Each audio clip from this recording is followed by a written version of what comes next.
Marwadi university మంచి భవిష్యత్తు కోసం తెలుగు విద్యార్థులు ఇష్టపడే యూనివర్సిటీ. కాల్ 9059052378 9059052379.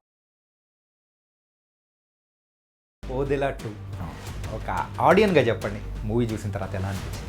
థియేటర్లో మమ్మల్ని మేము చూసుకున్నప్పుడు నిజంగా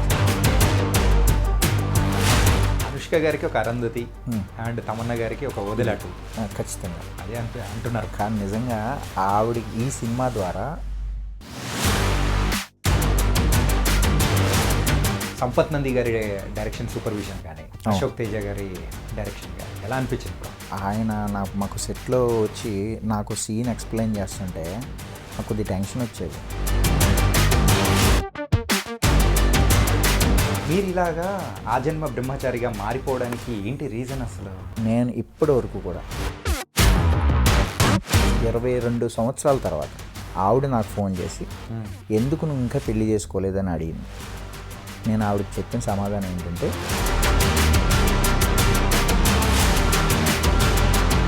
ఈ లెక్క ప్రజెంట్ ఇప్పుడున్న జనరేషన్ ఎవరైనా ఉన్నారంటే అందరు బ్రహ్మచారిలాగానే ఉండిపోవాలి.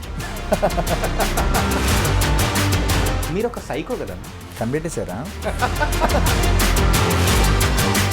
అండ్ ఇప్పటికీ చెత్తనా కొడక, పెచ్చనా కొడక,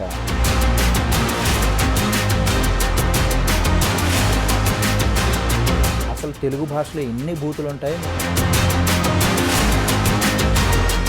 చెప్పాలంటే ఒక వర్గానికి మీరు ఒక ఇన్స్పిరేషన్, ఇంకో వర్గానికి బండబూతులకు కావాల్సిన కేర్ ఆఫ్ అడ్రస్.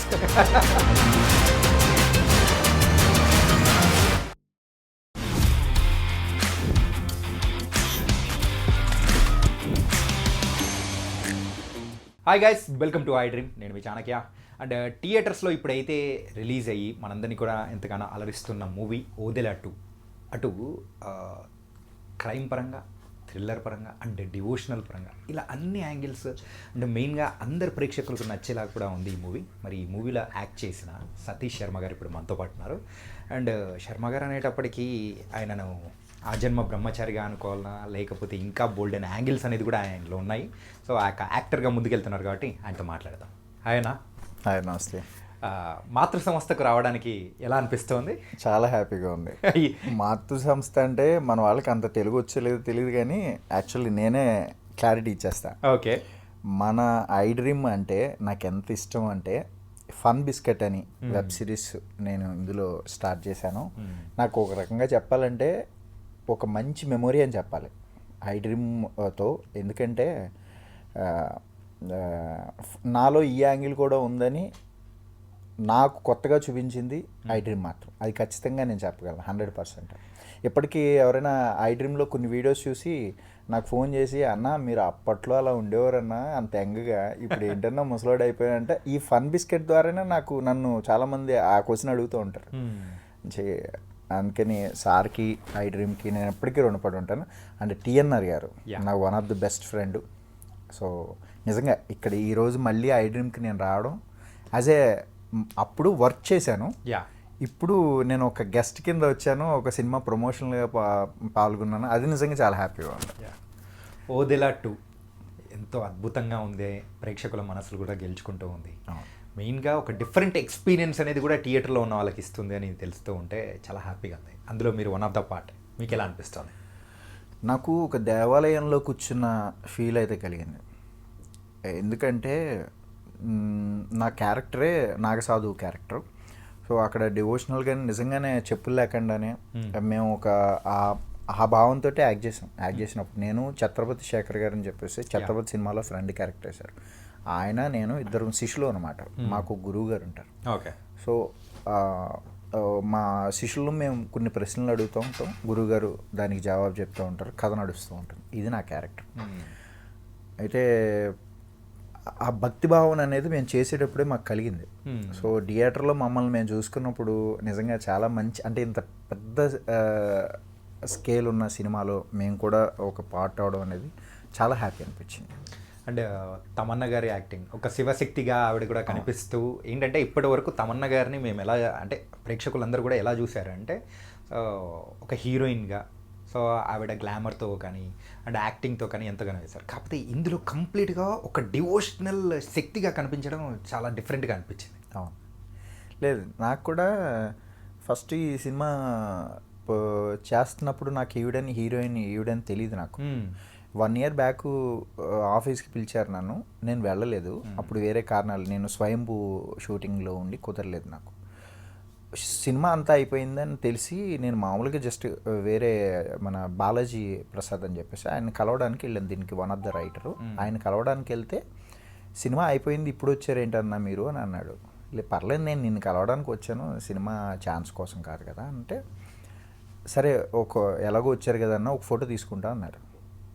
ఫోటో తీసుకున్నారు. నెక్స్ట్ డే నాకు కాల్ వచ్చింది, సార్ షూటింగ్ ఉంది మీరు ఏమైనా రాగలరా అని. ఏంటి సినిమా అయిపోయింది అన్నారు. ఆల్మోస్ట్ పోన్లే మనకి అవకాశం రావడం గ్రేటు. వెళ్తే చేస్తే అది తమన్ గారు అని తెలిసింది. దాంట్లో సంపత్ నంది గారు డైరెక్షను. కొద్దిగా థ్రిల్ ఫీల్ అయ్యాను.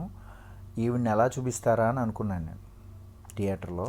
కానీ నిజంగా ఆవిడకి ఈ సినిమా ద్వారా ఇలాంటి క్యారెక్టర్స్ ఇంకా రాసుకోవడానికి 100% ఇది దోహదపడుతుందని నేను అనుకుంటున్నాను. అనుష్క గారికి ఒక అరుంధతి అండ్ తమన్నా గారికి ఒక వదిలాటు ఖచ్చితంగా అదే అంటున్నారు బయట కూడా. అవునవును. ఓకే, ఇలాంటి మంచి మూవీలో కూడా మీరు కూడా పార్ట్ అవ్వడం, సో మంచి క్యారెక్టర్ కూడా చేయడం బాగా అనిపించింది. సో టోటల్గా ఒక ఆడియన్గా చెప్పండి, మూవీ చూసిన తర్వాత ఎలా అనిపించింది ఏంటి? అది ముందే చెప్పాను కదా, నేను దేవాలయంలో నేను కూర్చొని ఫీలింగే కలిగింది నాకైతే. నేను యాజ్ ఏ ఆడియన్గా నేను ఎలా ఫీల్ అవుతానంటే, ఏ సినిమానైనా సరే ఫస్ట్ సినిమాని ప్రేమించేవాడికి దాంట్లో తప్పులు అనేది ఏ సినిమాకైనా సహజం. కానీ సినిమాని సినిమాగా చూసేవాడికి పెద్ద ఏమో అనిపించదు. నేను సినిమాని ఏ సినిమా అయినా సరే, ఇప్పుడు నేను యాక్ట్ చేశాను కనుక ఈ సినిమా గురించి గొప్పలు చెప్పుకోవడం, లేదంటే నేను యాక్ట్ చేయకపోతే ఇంకో సినిమాని విమర్శించడం ఇట్లా ఉండదు. నేను సినిమా ప్రేమికుడిగా నేను సినిమాని చూస్తాను. ఒక సినిమా చూసేటప్పుడు ఓకే ఇక్కడ మిస్టేక్ ఉందా, ఓకే సరే నెక్స్ట్ సినిమాకి చేయలే, సరే ఇది ఏదో నాకు తెలుసు నేనే గొప్పవాడిని, ఈ సీన్ అయితే నేను ఇంకోలా తీసేవాడిని, ఇట్లా చూడను నేను సినిమాని. ఆ సినిమాలో మిస్టేక్స్ అనేది ప్రతి సినిమాకి ఉంటాయి. ఓకే, సో ఈ సినిమా కూడా ఉంటే ఉండొచ్చు, కానీ దాన్నే పట్టుకుని ఈ సినిమా మొత్తాన్ని ఇది బాగాలేదు అని అనేటువంటి స్టేట్మెంట్లు ఏవైతే దానికి వ్యతిరేకం ఉన్నాయి. ఓకే, సో నా వరకు అయితే అద్భుతం అని చెప్పచ్చు సినిమా. నేనైతే దేవాలయంలో చూశాను. దేవాలయంలో నాకు థియేటర్ అంటే దేవాలయం, ఆ దేవాలయంలో నా దేవుడిని నేను చూశానన్న ఫీలింగ్లో ఉన్నాను. అందుకనే మీరు డ్రెస్ చూస్తే నేను అదే నెక్స్ట్ అడుగుదాం ఒక ట్రెడిషనల్గా ఎందుకు ఉన్నానంటే కారణం అదే. ఇప్పటికీ నాకు ఆ సీన్స్ అవి చూస్తుంటే ఆ శివుడు ముందు కూర్చుని ఆ నందీశ్వరుడు ముందు కూర్చుని నేను సినిమా చూసాను ఫీలింగ్లోనే ఉన్నాను. అయ్యా ఏంటంటే శివుడిని చూపించిన విధానం కానీ ఏంటంటే ఒక డివోషనల్ కంప్లీట్ వైబ్ ఉన్న మూవీస్ చాలా తక్కువ వస్తుంటాయి మన తెలుగులో కానీ ఏదైనా కానీ. అలాగే ఇందులో వశిష్ఠ గారి యాక్టింగ్ కానీ ఎలా అనిపించింది? నేను యాక్చువల్లీ ఆయన్ని డబ్బింగ్ థియేటర్లో కలిశాను. ఆయన డబ్బింగ్ నా డబ్బింగ్ ఒకరోజే అయిందనమాట. ఓకే, ఓ నేను ఆయన కోసం నావి ఒక 4-5 డైలాగులే కనుక పెద్ద టైం పడదు అనుకుని చెప్పేసి నేను వెళ్ళాను. తీరా వేస్తే ఆయన నాకంటే ముందే థియేటర్లో ఉన్నారు, డబ్బింగ్ థియేటర్లో. నాకు అదృష్టంగా భావించాను నేను. ఒక 2 hours కేటాయించాను నేను. ఆయన డబ్బింగ్ చూశాను అన్నమాట. పార్ట్ ఆయన ఎలా చెప్తున్నారు డబ్బింగ్, కన్నడ చెప్పడం, తెలుగు చెప్పడం, ఇట్లా ఆయన మల్టీ లాంగ్వేజ్ చెప్పడం, ఈయన దగ్గర నుంచి చాలా నేర్చుకోవచ్చు అని చెప్పేసి నన్ను ఆ 2 hours ఆయన డబ్బింగ్ చూశాను. ఎంత డెడికేషన్ ఆర్టిస్టు అని నేను ఆయన దగ్గర నుంచి చాలా నేర్చుకోవచ్చు అని అనిపించింది. సో నాకు థియేటర్లో చూసినప్పుడు కూడా అదే ఫీల్ కలిగింది. వండర్ఫుల్ యాక్టర్ అండి ఆయన, వండర్ఫుల్ యాక్టర్. ఈ సినిమాకి నిజంగా చాలా ప్లస్ ఆయన వాయిస్ బేస్ కానీ ఆయన యాక్టింగ్ స్కిల్స్ కానీ నిజంగా చాలా బాగుంది. నేను ఇంకోటి ఆయనతో నాకు డైరెక్ట్గా సీన్స్ లేవు ఈ సినిమాలో. నాది వేరే, మావి వేరే, మేము హిమాలయాల్లో సెగ్మెంట్ లాగా కనుక సో వీళ్ళతో ఏం లేదు. అంటే సంపత్ నంది గారి డైరెక్షన్ సూపర్విజన్ కానీ అశోక్ తేజ గారి డైరెక్షన్ కానీ ఎలా అనిపించింది బ్రో? సంపత్ నంది గారు అండి నిజంగా నేను ఇంతవరకు అంత పెద్ద డైరెక్టర్తో వర్క్ చేయలేదు నేను. సో ఆయన మాకు సెట్లో వచ్చి నాకు సీన్ ఎక్స్ప్లెయిన్ చేస్తుంటే నాకు కొద్ది టెన్షన్ వచ్చేది. నిజంగానే సంపత్ నంది గారైనా ఒకసారి ఇలా చూసేవాడిని నేను. సంపత్ నంది గారు ఈయన అంటే ఎంత పొలేట్గా చెప్పేవారంటే, నేను చిన్న ఆర్టిస్ట్ని అండి, నా దగ్గరికి వచ్చి సార్ అనాల్సిన అవసరం లేదు. ఫస్ట్ ఆఫ్ ఆల్ సతీష్ గారని పిలిచేవారు, శర్మ గారని పిలిచేవారు. చాలా పొలేట్గా ఒకవేళ ఏదైనా మిస్టేక్ చేస్తే దగ్గరికి వచ్చి మైక్లో చెప్పడం కాదండి, దగ్గరికి వచ్చి సార్ ఇలా చెప్పండి సార్ బాగుంటుంది, ఈ సీన్ ఇది యాక్చువల్లీ దీని బిఫోర్ ఇది జరిగింది. ఓ మీరు ఈ ఎక్స్ప్రెషన్స్ పెట్టండి, చేతులు ఎందుకు మీరు లోపల పెట్టుకున్నారు, బయటికి పెట్టండి. సో ఇది బయటికి పెడితే ఏంటి, లోపల ఉంచితే ఏంటి, అన్నీ ఎక్స్ప్లెయిన్ చేసి డీటెయిల్గా చెప్పి ఒక ఆర్టిస్ట్ని ఎలా అంటే మనం ఒక కొత్తగా మొక్క కొనుక్కొని వస్తే దాన్ని మనం ఎలా చూసుకుంటాం. ఇంటికి ఒక మొక్క తెచ్చుకున్నామండి, దాంట్లో వాటర్ పోసి ఎండపడకుండా నీడ ఎలా చూసుకుంటాం మీకు వచ్చింది చూసారా, అదే సేమ్ ఒక ఆర్టిస్ట్ని ఆయన అలాగే చూసుకున్నారు.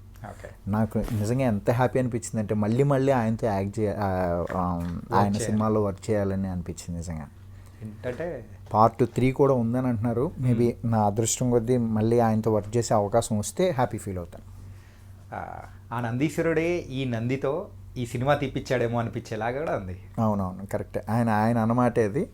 సో డైరెక్టర్ గారు నాకైతే చాలా హ్యాపీగా ఉంది. పెద్ద సినిమా. నేను హరోం హరా సినిమా చేశాను. సో దాంట్లో కూడా నాకు స్వామీజీ క్యారెక్టర్ అనమాట. ఏంటి యాక్చువల్గా మీ యొక్క ఫిల్మోగ్రఫీ ఒకసారి చూస్తే రీసెంట్గా వస్తున్నది, మీ లుక్ వైజ్ ఏంటి కంప్లీట్గా ఆ పాత్రలో ఇస్తున్నారా ఏంటి? నేను యాక్చువల్లీ సినిమాలు వద్దనుకుని నేను కాశీ వెళ్ళిపోయానండి. కాశీకి వెళ్ళిపోయారా? కాశీ వెళ్ళిపోయాను. యాక్చువల్లీ నాకు ఇంకా బోర్ కొట్టేసింది సినిమాలు అంటే తిరిగాను, ఎక్కడ అవకాశాలు రాలేదు నాకు.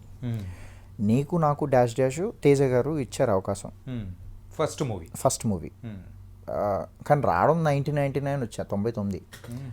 చైల్డ్ ఆర్టిస్ట్గా వచ్చిన నాకు అవకాశాలు రాలేదు, ఎవరు అసలు దేకలేదు నన్ను. ఎంత తిరిగానంటే అంత తిరిగాను. నిజంగా నేను నెలకో చెప్పులు జత కొనుక్కునేవాడిని, మీరు నమ్మరండి. నిజంగా నెలకో చెప్పులు అరిగిపోయేవి నాకు, అంతలా తిరిగేవాడిని ఎండల్లో, వాననక ఇలా. కానీ ఏ రోజు డిసప్పాయింట్ ఉండేది కాదు. నేను కాశీ వెళ్ళిపోవడానికి కూడా కారణం సినిమాల మీద ఏదో విరక్తి మీద అని కూడా కాదు. ఎందుకు ఇప్పుడు టాలెంట్ ఉంటే వస్తుంది, టాలెంట్ లేదేమో మేబీ, లేని దానికి మనం ఎందుకు ప్రయత్నించడం, నా ప్లేస్లో ఇంకొకటి ఎవరికైనా అవకాశం వస్తుంది. నేను ఆ కైండ్ ఆఫ్లో ఆలోచించి కాశీ వెళ్ళిపోతే అప్పుడు సెహరీ అనే ఒక సినిమా జ్ఞానసాగర్ ద్వారా కానీ ఆయన డైరెక్టరు, ఆయన పిలిచి ఒక కామెడీ రోల్ లాస్ట్ క్లైమాక్స్లో రిసెప్షనిస్ట్ క్యారెక్టర్ ఉంది, అది చేస్తావా అని అడిగారు. వేస్తానా, అయ్యో మనకి ఇప్పుడు ఎవరు పిలిచి అవకాశం ఇచ్చేదో ఎవరు ఉంటారు, సరే అని అది చేసి మళ్ళీ కాశీ వెళ్ళిపోయాను. ఏంటన్నా వర్క్ చేసేసుకుంటాం, కాశీ వెళ్ళిపోవడం అనేది పరిపాటిగా పెట్టుకున్నట్టున్నారు. అదే ఇంక వద్దనుకున్నాను, ఏదో ఇది లక్కీగా వచ్చింది అవకాశం, మళ్ళీ సెకండ్ టైం ఎవరు పిలుస్తారని అనుకున్నాను. మళ్ళీ ఆయనే హరోం హరా అనే సినిమా చేస్తున్నాం, ఒక 2 years టైం పడుతుంది, ఈ లోపల నువ్వు గెడ్డం బాగా పెంచు, జుట్టు బాగా పెంచు అని. కొద్దిగా పెంచిన తర్వాత నేను మళ్ళీ ఫోన్ చేశాను, సాగర్ జుట్టు బాగా పెరిగిపోతుంది, కొద్దిగా నాకు ఇబ్బందిగా ఉంటుంది, ముఖ్యంగా గెడ్డం కొద్దిగా ఇబ్బందిగా ఉంది, నేను కట్ చేసేస్తాను, మీరు అన్నీ మూసుకుని నేను తీయమన్నప్పుడే అనవసరంగా నువ్వు తీసావంటే సినిమాలో కూడా నువ్వు ఉండవు అని బెదిరించి చాలా స్ట్రిక్ట్గా నువ్వు ఉండాలనుకుంటే పెంచు, లేదా వెళ్ళిపోతానంటే కాశీ వెళ్ళిపో అని అన్నాడు వార్నింగ్. సరే పోన్లే అలా వెయిట్ చేసా. ఆ సినిమా అయిపోయింది. ఆ సినిమా అయిపోగానే ఇంకా నాకు ఇప్పుడు ఈ సినిమాలో 5 సినిమాలు ఉన్నాయి. ఓకే, అన్నీ కూడా పాన్ ఇండియా సినిమాలు, మంచి సినిమాలు. అది చూసే నాకు ఇందులో కూడా నేను ఇలాంటి క్యారెక్టర్లు చేయగలనని ఓదెలా 2లో కూడా వచ్చింది. వన్ ఆఫ్ ద రీజన్ అదే. ఓకే, ఇది స్వయంభూ ఒకటి చేస్తూ ఉన్నారు. స్వయంభూ ఇంకా ఏమేమి చేస్తున్నారు? స్వయంభూలో నేను పూజారి క్యారెక్టర్ కాదు, కానీ అది చాలా మంచి డిఫరెంట్ క్యారెక్టర్. ఇప్పుడు చెప్పకూడదు కానీ మంచి క్యారెక్టర్, చాలా మంచి. అది కూడా ఒక పీరియాడిక్ మూవీ కదా. అవును, హీరో గారితో ఉంటాను నేను కొన్ని సీన్స్లో. నాకు అది కూడా చాలా మంచి పేరు వస్తుంది. సినిమా కూడా చాలా బాగా వస్తుంది సినిమా. నాకు పేరు వస్తుందో లేదో అనేది నాకు తెలియదు, కానీ నిఖిల్ గారికి అయితే చాలా మంచి పేరు వస్తుంది, అది మాత్రం 100% చెప్పగలను. ఇవన్నీ ఓకే, కానీ మరి హరిహర వీరమల్లులో ఏంటి సంగతి? హరిహర వీరమల్లులో నాది పెద్ద క్యారెక్టర్ కాదండి, అది అందులో అసలు నేను కూడా ఏమీ ఎక్స్పెక్టేషన్స్ పెట్టుకోవట్లేదు. అది ఆ సినిమాలో నాకు డైలాగ్ లేదు, బట్ మంచి సీన్లో నేనున్నాను, ఒక మంచి సీన్లో ఉన్నాను తప్ప డైలాగ్ లేదు. ఎందుకంటే ఇప్పుడు తర్వాత ఎప్పుడైనా మనం చెప్పుకోవచ్చు, చాలామంది ఏంటంటే నేను చాలా మంచి క్యారెక్టర్ చేశాను, డైలాగ్ కూడా చెప్పాను, ఎడిటింగ్లో తీసేశారని చెప్పుకుంటారు చాలామంది. బట్ మనం అలా చెప్పుకోవాల్సిన ఫేక్ అవసరం లేదు. నిజం చెప్పాలంటే ఆ సినిమాలో నాకు నేను ఉండాలి అనుకుని ఒక కో డైరెక్టర్ గారు, నేను ఖచ్చితంగా ఆ సినిమాలో ఉండాలి అని ఆయన అభిమానంతో నాకు అవకాశం ఇచ్చారు తప్ప డైలాగ్ లేదు. ఓకే. కానీ సినిమా అయితే పవన్ కళ్యాణ్ గారి ఫ్యాన్స్ కాలర్ ఎగరేసుకుని నిజంగా ఇద్దరు మా వాడి సినిమా అని చెప్పుకునే స్థాయిలో ఉంటుంది. నేను చాలా సీన్లు చూశాను, ఓకే. అందులో మాత్రం సందేహం లేదు. సూర్య మూవీస్ కూడా ఆఫ్టర్ లాంగ్ టైమ్ చాలా పెద్ద హిట్ అని చెప్పచ్చు వాళ్ళు పడిన కష్టానికి. ఎందుకంటే 4 సంవత్సరాల కష్టం. సో ఆ కష్టే సుఖే ఫలి అంటారు కదా, వాళ్ళకి ఆ ఫలితం అయితే వస్తుంది అందులో డ్యామ్ షూర్. అంటే మీరు ఇలాగా ఆ జన్మ బ్రహ్మచారిగా మారిపోవడానికి ఏంటి రీజన్ అసలు? ఎందుకు పెళ్ళి అంటేనే అంత విరక్తి పుట్టిందా, లేకపోతే అంటే బ్రేకప్లు ఏమన్నా ఉన్నాయా? బ్రేకప్ అంటే నేను ఓపెన్గా చెప్పేస్తాను. చెప్పండి. విషయం ఏంటంటే నేను 7th క్లాస్ నుంచి 10th వరకు ఒక అమ్మాయిని ప్రేమించాను. ఓకే. ఆ అమ్మాయికి నేను అప్పుడు చెప్పలేదు. ఎవరో ఫ్రెండ్కి తెలిసి వాడు గోళ్ళ మీద రాశాడు మా ఇద్దరి పేర్లు. వాళ్ళ అన్న వచ్చి నాకు వార్నింగ్ ఇచ్చాడు, నువ్వు మా చెల్లి ఎందుకు రాసావు? ఎందుకంటే వాడు నా హ్యాండ్ రైటింగ్ తోటి రాశాడు, అవతల రాసినవాడు. వాడికి నాకు ఏదో చిన్న క్లాష్ ఉంది, సో వాడు రాసేసాడు. ఈ రైటింగ్ కూడా ఆల్మోస్ట్ నాది. నేనే డౌట్ పడ్డాను అనమాట, ఇది నేనే రాసానా, ఏదైనా పొరపాట్లు లేకపోయినా నిద్దట్లో రాసేసానేమో అని అనుకున్నాను నేను. వాడు అంత యాస్టీస్ దింపేశాడు ఇది. ఓకే. సో వాళ్ళ అన్న వచ్చి నాకు చెప్పాడు అనమాట, సో నువ్వు చెల్లి అను లేకపోతే కష్టం. నేను చెల్లి అని అన్నాను. సో దాంతో ఆ పిల్లని ఆ స్కూల్ మానిపించేసి, అదే 10th అయిపోయింది. దాని తర్వాత ఆవిడకి మ్యారేజ్ చేశారు. సో నేను ఇప్పటి వరకు కూడా ఆవిడనే ప్రేమించాను, ఇంకొకరిని ప్రేమించలేదు. తర్వాత ఆఫ్టర్ లాంగ్ టైం నేను యాక్టర్ అయిన తర్వాత 22 సంవత్సరాల తర్వాత ఆవిడ నాకు ఫోన్ చేసి ఎందుకు నువ్వు ఇంకా పెళ్లి చేసుకోలేదని అడిగింది. ఆవిడకి అప్పటికే 23-24 సంవత్సరాలు మ్యారేజ్ అయిపోయింది. ఆవిడ నన్ను అడిగింది. నేను ఆవిడకి చెప్పిన సమాధానం ఏంటంటే, నేను నిన్నే ప్రేమించాను, ఈ జీవితంలో ఇంకెవరిని ప్రేమించలేదు, నేను అందుకనే బ్రహ్మచారిగా ఉండిపోయాను. ఇది నా లవ్ స్టోరీ. ఇందులో ఆమెను నేను ఎప్పుడు కలిసింది లేదు, ఆవిడతో మాట్లాడింది లేదు, ఆవిడని ప్రేమించిన విషయం ఆవిడకి కూడా తెలియదు. వన్ సైడ్ లవ్ అంతే. రెగ్యులర్గా కలుసుకోవడం, మాట్లాడుకోవడం, వాట్సాప్లు చేసుకోవడం ఏం లేవు ప్రేమలో. మీ లెక్క ప్రజెంట్ ఇప్పుడున్న జనరేషన్ ఎవరైనా ఉన్నారంటే అందరు బ్రహ్మచారులాగానే ఉండిపోవాలి. నిజం అంటే అట్లే ఉంది. ట్రూ లవ్ అని నేను ఫీల్ అవుతానండి. నేను స్వార్థం లేకుండా ప్రేమించాను. నేను ఏదైతే ప్రేమించానో నాకు ఎప్పుడైతే ఆ అమ్మాయి, ఆవిడ అమ్మాయి అని ఎందుకంటున్నానంటే, ఇప్పుడు మీకు ఆంటీ నేను అంకుల్, కానీ నాకు ఆవిడ అమ్మాయే. ఓకే. ఆ అమ్మాయిని నేను చిన్నప్పుడు ఏదైతే చూశానో నాకు ఇప్పటికే ఆవిడ నాకు అలాగే కనిపిస్తుంది. నేను ఇప్పటికే ఆవిడని అలాగే చూస్తున్నాను. నాకు అమ్మాయి కిందే ఉంది. సో ఆవిడకి మ్యారేజ్ అయిపోయింది, ఇప్పుడు హ్యాపీగా ఉన్నారు, వాళ్ళు చాలా మంచి పొజిషన్లో ఉన్నారు.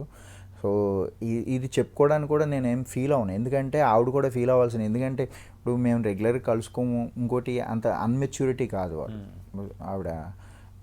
ఇప్పుడు నేను చెప్పిన క్లారిటీ, ఇంత క్లారిటీ ఇచ్చిన తర్వాత కూడా వేరే వాళ్ళు అపార్థం కూడా చేసుకోరని నేనైతే అనుకుంటున్నాను. ఓకే. ఓకే, నైస్ అన్న. ఇది ఒక డిఫరెంట్ లవ్ స్టోరీ. అంటే దీనికి ఏం మాట్లాడాలో మాటలు రాక నాకే మాటలు తడబడుతూ ఉన్నాయి. సో ఆ రోజుల్లో మీరు లవ్ చేసిన ఆ లవ్ కోసం అని చెప్పేసి, ఆ రోజులు కాదు ఈ రోజుకి లవ్ చేస్తూనే ఓకే ఇప్పటికీ లవ్ చేస్తున్నారు కాబట్టి, సో ఆవిడే ఒకరే అని చెప్పేసి మీరు సెట్ అయిపోయి ఇంకా మ్యారేజే వద్దు అనుకొని అయిపోయింది. అంటే కాశీకి వెళ్ళి వచ్చిన తర్వాత మీ ఒపీనియన్ అనేది కొంచెం ఇంకా బలపడింది అనుకోవచ్చా? కాశీ వెళ్ళడంతో నాకు ఇంకా ఎక్కువైపోయింది కదా. ముందైతే అట్లుండేది కాదేమో అనిపించేది. ముందు బాగా నేను బాగా చిలిపిగా ఉండేవాడిని. ఇప్పుడు కూడా నేను అంటే ఎవరితో అయినా మాట్లాడేటప్పుడు, ఫర్ ఎగ్జాంపుల్ అమ్మాయిలు ఉన్నారు, వాళ్ళతో నేను మాట్లాడేటప్పుడు వాళ్ళు ఏమంటారంటే, శర్మ గారు మీరు ఏమో ఆ జన్మ బ్రహ్మచారి అంటారు, మీరేమో ఇంత రొమాంటిక్గా మాట్లాడతారు, ఎక్కడ సింక్ అవ్వట్లేదు అని అంటారు. బేసిక్ ఏంటంటే మాటలు ఎలా ఉండాలంటే, మనం మాట్లాడితే కొద్దిగా వినేలాగా ఉండాలి, లేదంటే వాళ్ళతో మాట్లాడడానికి ఏదైనా మనకి ఒక టాపిక్ ఉండాలి. ఆడవాళ్ళకి మగవాళ్ళకి ఏముంటాయి చెప్పండి? ఏదైనా ఉంటే ప్రొఫెషనల్ ఉంటుంది, లేదంటే పర్సనల్గా ఉంటుంది, లేదంటే సరదాగా మాట్లాడడానికి ఏమైనా ఉంటుంది. అలాగా ఆడవాళ్ళతో ఏదైనా మాట్లాడితే నేను సరదాగా కోసం ఏదైనా మాట్లాడతా తప్ప, భావన అయితే వాళ్ళని నేను తల్లి భావన ఉంటుంది నాకు. ఒక అమ్మ, ఒక చెల్లి, ఒక అక్క, ఇదే ఉంటుంది తప్ప వేరే ఉండదు.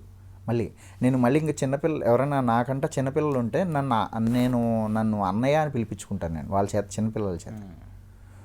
పెద్దవాళ్ళు ఉంటే వాళ్ళని నేను అక్క అని పిలుస్తా. ఇంత తప్ప వేరే ఏం ఉండదు నా దగ్గర. నేను ఇంక వేరే అసలు వేరే కోణంలో అసలు ఏం ఆలోచించను లేడీస్ని. కాశీలో ఏదన్నా ఇల్లు ఏమన్నా ఉందా? లేదు లేదు. మరి అక్కడ అక్కడికి వెళ్ళారంటే ఎలా ఉంటారు? అక్కడ మనకి ఆశ్రమాలు ఉంటాయి, ఓకే. చాలా బాగుంటాయి. ఆంధ్ర ఆశ్రమం అని ఉంది, డైలీ 250-300 తీసుకుంటారు. ఓకే. అక్కడ డబ్బుతో పని లేదు బేసిక్గా. అక్కడ ఒకసారి అక్కడ లైఫ్ స్టైల్కి అలవాటు పడిన వాడికి డబ్బు అనేది పెద్దగా ఏమో అనిపించదు. మరి ఆకలి, నీరు, అది దొరికేస్తాయి అక్కడ. అక్కడ కాశీ అన్నపూర్ణ పేరులోనే ఉంది, కాశీ అన్నపూర్ణ. ఇప్పుడు జలసాల కోసం వెళ్ళాలంటే మనం వేరే చాలా ప్రాంతాలు ఉన్నాయి. ఆధ్యాత్మికంగా వెళ్ళాలంటే మనకు కాశీ ఉంది. ఓకే. ఇప్పుడు నాలాంటి వాడు నేను వెళ్ళాలంటే గోవా వెళ్ళాలి మామూలుగా అయితే. సో నేను కాశీ ఎందుకు వెళ్తున్నాను, ఏం అవసరం లేదు కనుక. లేదంటే కాశీ ఎందుకు వెళ్ళాం, అక్కడ బూడి తప్ప ఏముంది అక్కడ. 1000 శవాలు రోజు కాలుతూ ఉంటాయి, వాటిని చూస్తుంటే మనకు ఒక ఫీల్ కలుగుతుంది. సైకోలా కాదు, శవాలు కాలుతుంటే సాధారణంగా ఏమనిపిస్తుంది మనకి, మన సైకో అనుకుంటారు. శవాలు కాలుతుంటే చూస్తుంటే నీకేమనిపిస్తుందిరా అంటే నువ్వు సైకోవా అంటారు. కానీ అక్కడికి వెళ్ళిన వాడు వాడి మైండ్ సెట్ మీకు తెలియదు కనుక మీరు అలా అనుకుంటారు బేసిక్గా. ఒకసారి వెళ్ళి చూడండి లైఫ్లో. కాశీలో అలా కాలుతుంటే మన అమ్మ, మన నాన్న, మన చెల్లి, మన అక్క చనిపోయినా కూడా మనకి ఏడుపు రాదు. ఎందుకంటే దేవుడి దగ్గరికి నేను పంపిస్తున్నాను ఫీల్లో ఉంటాం మనం. మా అమ్మగారు చనిపోతే నేను కాశీలో కలపడానికి వెళ్తే నాకు ఏడుపు రాలేదు. నేను ఇక్కడంతా హైదరాబాద్ అంతా ఏడ్చా మా అమ్మగారి కోసం. కాశీలోకి వెళ్ళినప్పుడు మాత్రం నాకు అసలు ఏడిపే రాలేదు. ఎందుకంటే మా అమ్మగారిని శుభ్రంగా నేను ఆవిడని శివుడి దగ్గరికి పంపించాను ఫీల్లో ఉన్నాను. అక్కడ ఉండదండి. నేను నేల మీద పడుకుంటాను హ్యాపీగా, బూడిద రాసుకుని హ్యాపీగా అక్కడ పడుకుంటే ఆ ఫీల్. అంటే మీరు ఇలా ఒక ఆర్టిస్ట్ టర్న్డ్ యాస్ స్వామీజీ అనుకోవచ్చా?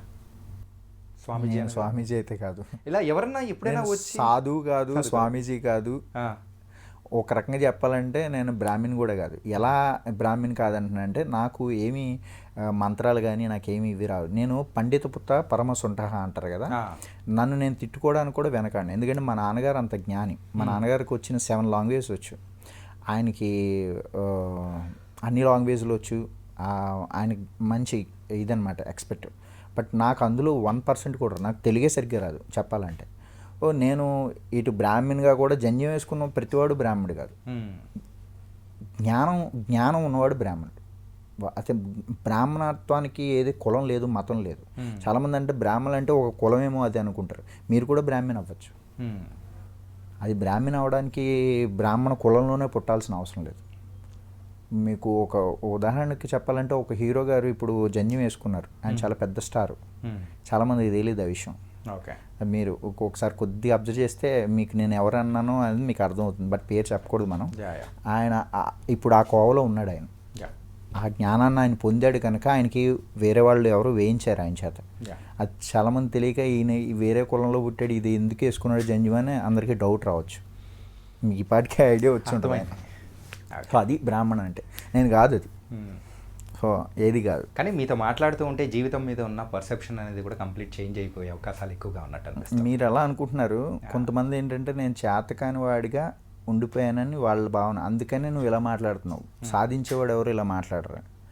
ఆధ్యాత్మికం అనేది చేతకాంతంగా అయిపోయిందండి జనాలకి. మనం ఏదైనా ఏం సంపాదిస్తారా, ఎందుకురా నువ్వు ఇదేనా అన్నావు అనుకో, ఓహో నీకు చేత కాదు కదా, నువ్వు నా మీద కుళ్ళుతో ఇలా చెప్తున్నావు అని అనుకుంటారు. ఇన్ఫ్యాక్ట్ స్వార్థం పెరిగిపోయి ఏమంటారు, నేను ఫర్ ఎగ్జాంపుల్ మా రిలేటివ్స్లో అనుకోకుండా ఒక 50 లక్షలు వేరే వాళ్ళ ద్వారా వచ్చింది. నాకు ఈ మధ్యన ఫోన్ చేసి నాకు 50 లక్షలే వచ్చింది, నేను ఎక్స్పెక్టేషన్స్ నాది ₹1,00,00,000 అన్నారు వాళ్ళు. అసలు ఒక జీవితకాలంలో ఒక 50 లక్షలు ఫ్రీగా వస్తే దాన్ని అనుభవించడానికి కూడా వీళ్ళకి తృప్తి సరిపోవట్లేదు, ఇంకో 50 లక్షల కోసం ఆలోచిస్తున్నారు. ఏంట్రా ఇదేనా, 50 లక్షలు కాదు ఈరోజు 50,000 అంటే ఇప్పుడు 50,000 ఫ్రీగా వచ్చినా ఫ్రీగా వచ్చినట్టే కదా. 50 లక్షలకు కూడా తృప్తి పడలేదు వాళ్ళు. ఓకే. ఇంకా అలాంటి వాళ్ళకి మనం ఏం చెప్తాం, ఏం సరిపోదు మనకి. అలాగే ఈ ఆధ్యాత్మికం వైపు ఇవన్నీ మనం ఎంత మాట్లాడుకున్నా తరగని సంపద అది. ఓకే. అంటే మీరు ఒక సైకో కదన్నా, కనిపెట్టేశారా? రాణి అనే షార్ట్ ఫిలింలో, సో ఆ షార్ట్ ఫిలింలో యూజువల్గా కొన్ని బిట్స్ అయితే తీసుకొని ఇప్పటికీ రీల్స్లో కానీ ఎంత విపరీతమైన షేర్స్ ఎక్కడ ఉండదు. ఒక పెళ్ళాన్ని టార్చర్ పెట్టే మొగుడు ఇలా కూడా ఉంటాడా అనే టైప్ ఆఫ్ క్యారెక్టర్ మీరు చేశారు. అవును. అది ఎలా చెప్పండి ఒకసారి దాని వెనకాల స్టోరీ. యాక్చువల్లీ ఇప్పుడు ఇప్పుడంతా 3 నెలల ముచ్చట్లు కదా అంతా. ఎవరికి ఎంతమంది లవర్స్ ఉంటారు అనేది వేల మీద లెక్క పెట్టుకోవడానికి వాళ్ళకి తీరుకుంటలేదు. ఈ రోజు ఉన్న వాళ్ళు రేపు ఉండలేదు. సో నా షార్ట్ ఫిలిం చూపించి శాపనార్థాలు పెడుతున్నారు చాలామందికి. ఇగో నీకు ఇలాంటి వాడు వస్తాడు భర్త అని అమ్మాయిలకి అబ్బాయిలు, అబ్బాయిలకి అమ్మాయిలు ఈ షార్ట్ ఫిలిం పంపిస్తున్నారు, ఫార్వర్డ్లు చేసుకుంటున్నారు. ఆ స్థాయిలో ఉంది నాది వ్యూస్. అది వ్యూస్ కానీ దాని ఇది కానీ. సో దాంట్లో ఏంటంటే ఆ సైకో క్యారెక్టర్ని మేము జస్ట్ అది 2 అవర్స్లో షూట్ అయిపోయింది. నేను అది వెంకటేష్ బాబు గారు సినిమా దృశ్యం ఫస్ట్ దృశ్యం ఉంది కదా, దాంట్లో విలన్ క్యారెక్టర్ యాక్చువల్లీ నేను చేయాలి. ఓకే. అప్పుడు ఆడిషన్ కోసం ఏదైనా ఒక క్యారెక్టర్ ఏదైనా చెయ్యండి అంటే నేను సైకోది చేశాను. నాకు అందులో అవకాశం రాలేదు. ఫైనల్గా నన్ను తీసుకోలేదు, వేరే వాళ్ళని తీసుకున్నారు. సరే నేను పర్లేదు అని చెప్పేసి నేను వచ్చా. అది కథ ఉండిపోయింది నా దగ్గర. అది సైకో ఏదైతే అది చాలా సంవత్సరాల తర్వాత నేను ఒక ఆఫీస్కి వెళ్తే ఏదైనా మంచి కథ ఉంటే చెప్పండి, షార్ట్ ఫిల్మ్ తీద్దామంటే కెమెరా రెడీ చేసుకోండి, డైరెక్టర్ నాకు సపోర్ట్గా ఎవరైనా ఉంటే బాగుంటుంది అంటే అప్పటికప్పుడు అరేంజ్ చేసేసి వాళ్ళు 2 అవర్స్లో షూట్ కూడా అయిపోయింది. అక్కడ మీరు ఏంటంటే మీ ఫ్రెండ్ వచ్చి కూర్చుంటే సో వెనకాల నుంచి వైఫ్ వచ్చి బాగున్నారా అండి అని అంటే నీళ్ళు తాగుతారా అండి అని అన్నందుకు ఆయన వెళ్ళిపోగానే మీరు ఇచ్చే ఎక్స్ప్రెషన్ ఉంటుంది, కూర్చో అని చెప్పేసి అంటే ఏంటిది అని అనిపించేది. ఇక్కడ విషయం ఏంటంటే ఆ పిల్లకి యాక్టింగ్ రాదండి. రాణి అనే ఆవిడ ఎవరైతే ఉన్నారో యాక్ట్ చేశారు. ఆవిడ అప్పటి వరకు ఆవిడకి డైలాగ్ ఉన్న క్యారెక్టర్ ఏది రాలేదు. ఆవిడకి అసలు యాక్టింగ్ కూడా రాదు బేసిక్ చెప్పాలంటే. నేనేం చేశానంటే ఫస్ట్ ఆవిడని తీసుకొచ్చి కూర్చోబెట్టారు. ప్రొడ్యూసర్ బలవంతం మీద వచ్చింది ఆవిడ. సరిగ్గా చేయట్లేదు. నేనేం చేశానంటే నాకు డెడికేషన్ ఎక్కువ. ఫర్ ఎగ్జాంపుల్ నేను యాక్ట్ చేసేటప్పుడు నన్ను ఎవరైనా కొట్టినా కూడా నేను ఫీల్ అవును. ఎందుకంటే నాకు పర్ఫెక్షన్ కోసం మీరు నన్ను కొట్టారని ఫీల్ అవుతాను. నేను నిజంగా కొట్టమని అడుగుతాను. ఎవరైనా కొట్టబోతే నేను ఫీల్ అవుతాను. నాకు అట్లా ఉంటుంది. సో నేనేం చేశాను, ప్యాడ్మని ఆవిడ పీకేసరికి ఆవిడ సెట్లోంచి వెళ్ళిపోయి గదిలోకి వెళ్ళిపోయి ఏడ్చేసేసి నా మొగుడే నన్ను కొట్టలేదు, ఆవిడకి పెళ్ళైంది, నా మొగుడే నన్ను కొట్టలేదు, ఈడెవడు చెత్తనా కొడుకు, వీడు నన్ను కొడతాడా, పైగా వాడు కూడా ఆర్టిస్టే, వాడు నన్ను ఎట్లా కొడతాడు అసలు, నేను వెళ్ళిపోతానని చెప్పేసి ఆవిడ ఆల్మోస్ట్ వెళ్ళిపోయింది. వీళ్ళందరూ కాళ్ళ వేళ్ళ పట్టుకుని ఆయన అంతే సైకోగాడు, సో ఆయన మాట విను, నీకు మంచి ఇది వస్తుందని చెప్పేసి కూర్చోబెట్టారు. ఆమెకి నచ్చక చిరాకు మీద నాతో నన్ను భరించాలని చెప్పేసి ఏదో ఫ్రేమ్లో నాకు ఎవడో అవకాశం ఇవ్వలేదు, ఈడెవడో ఇస్తాడు దిక్మాలోడు, సరే చేద్దామని చెప్పేసి నన్ను తిట్టుకుంటూ చేసింది. ఆ ఫిలిం చేస్తున్నందుకు ఆవిడకి 10-15 సార్లు దెబ్బలు పడ్డాయి. ఆ ఎక్స్ప్రెషన్సే మీకు దాంట్లో కనిపిస్తాయి. ఆవిడ భయంతో మీకు వణికిపోతూ ఉంటుంది. ఆ వణికిపోయేది నిజంగా కొట్టాను, కొట్టకపోతే అది రాదని చెప్పేసి. కానీ ఆవిడకి మంచి పేరు వచ్చింది. అందుకనే నేను ఆ టైటిల్ కూడా రాణి అని పెట్టడానికి కారణం ఏంటంటే నా చేత ఆవిడ అన్ని దెబ్బలు తిని అంత ఓపికగా సహనంగా 2 గంటలు ఆవిడ టైం కేటాయించినందుకు. నేను లేదంటే ఇంకో పేరు ఏదైనా పెట్టచ్చు, కానీ రాణి షార్ట్ ఫిల్మ్ అని ఎందుకు పెట్టానంటే ఆమె డెడికేషన్కి, ఆమెకి ఏదో ప్రయత్నం చేసింది, ఆవిడ పేరే పెడదామని ఆవిడ పేరు కాదు. ఆ షార్ట్ ఫిలిం చూస్తున్నప్పుడు కూడా మీరు అట్లా వచ్చారంటే వచ్చాడు రా సైకో కూడా అన్న టైప్లో కనిపిస్తుంది ఇంక మొదలు అన్నట్టు. అవును, నేను నడుము పట్టుకునే ఒక సీన్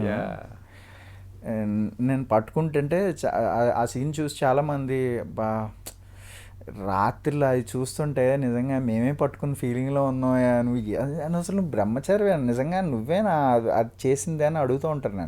నన్ను ఒక 70-80 మంది ఆడవాళ్ళు నా షార్ట్ ఫిలిం చూసి నన్ను బ్లాక్ లిస్ట్లో పెట్టారు. అండ్ ఇప్పటికీ చెత్తనా కొడక, పెచ్చనా కొడక, నీలాంటి చెత్తనా కొడుకు ఈ భూమి మీద ఉండకూడదు, నీలాంటి వాడు కనిపిస్తే చంపేస్తాం అని అడ్డమైన అసలు తెలుగు భాషలో ఎన్ని బూతులు ఉంటాయో మీకు అన్ని బూతులు ఆ కింద కామెంట్లో ఉంటాయి. నేను అప్పుడప్పుడు కింద కామెంట్ పెడతా, సరే ఇది షార్ట్ ఫిలిము, మీరు నన్ను తిడుతున్నందుకు నాకు చాలా హ్యాపీగా ఉంది, కానీ షార్ట్ ఫిల్మ్గా చూడండి, ఇది యాక్టింగ్ మాత్రమే అని కింద కామెంట్ పెడతా. కామెంట్ పెట్టినా కూడా అరే అయినా కూడా వాళ్ళు చేయడం కరెక్ట్ కాదు, చెత్తనా కొడుకు అని పెడతారు కింద కామెంట్. నేను అంత రిప్లై ఇచ్చినా కూడా, ఎందుకంటే వాళ్ళు అంత ఇన్వాల్వ్ అయిపోయారు దాంట్లో. మీరు ఆ లెక్క భయపెట్టారు స్వామి, ఉనికిపోతుంటుంది ఆమె అయితే అసలు. నిజంగా అది నేను అదృష్టంగా భావిస్తున్నాను. నిజంగా ఇప్పటికీ సరదాగా రీల్స్లో మనం చూస్తూ ఉంటాం కదా. అవును, వచ్చే దానిలో కూడా రీసెంట్గా కూడా నేను చూసా. ఎప్పుడు చూసినా కానీ అదొక ఫ్రెష్ ఫీలింగ్, బాగా సరదాగా ఉన్నట్టు అలా ఫ్రెండ్స్కి షేర్ చేస్తూ ఇట్లా నాకు ఉన్నట్టు ఫన్ బిస్కెట్ మన ఐ డ్రీమ్లో చేసిన ఫన్ బిస్కెట్ ఏదైతే ఎలా అయితే మంచి పేరు వచ్చిందో అలాగే రాణి షార్ట్ ఫిల్మ్ కూడా నాకు అంత మంచి పేరు వచ్చింది.